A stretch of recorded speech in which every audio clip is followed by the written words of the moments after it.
Praise the lord. ప్రభు అయిన యేసుక్రీస్తు నామంలో మీకు శుభము కలుగునుగాక. ఈ రోజు దేవుని వాగ్దానం, నిన్ను అత్యధికంగా అభివృద్ధి పొందించెదను. ఆదికాండము 17వ అధ్యాయము 2వ వచనం. మన ప్రభువు నమ్మదగిన గొప్ప దేవుడు, వాగ్దానములిచ్చి నెరవేర్చే దేవుడు. కాబట్టి నా ప్రియ సహోదరి సహోదరులారా, అబ్రహాము శారాయిలకు మరి ఆ సర్వశక్తి గల గొప్ప దేవుడు వారితో సెలవిచ్చెను, అత్యధికంగా మిమ్మల్ని అభివృద్ధి పొందించదనని. అవును నా ప్రియ సహోదరి సహోదరులారా, నీ విశ్వాస జీవితంలో ఆధ్యాత్మికంగా నీవు అభివృద్ధి పొందినట్లయితే నిశ్చయంగా దేవుడు నిన్ను భౌతికంగా అభివృద్ధి పొందించును.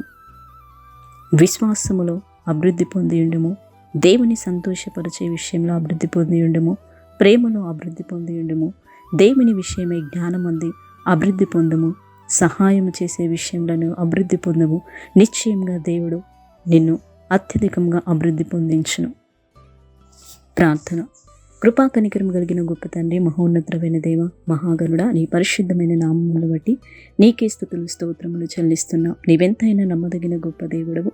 నీ కార్యములు, అద్భుతములు, ఆశ్చర్యములు, వాగ్దానములు ఇచ్చి నెరవేర్చే గొప్ప దేవుడవైనావు. అబ్రహాముకు చేసిన వాగ్దానమును మా జీవితంలో మీరు నెరవేర్చినట్లు నీ కృప సహాయం మాకు అనుగ్రహించమని మహోన్నతులను మహాగరుడైన యేసుక్రీస్తు బలమైన శక్తిగల నామంలో ప్రార్థించి అడిగి వేడుకుంటున్నాము తండ్రి. ఆమేన్.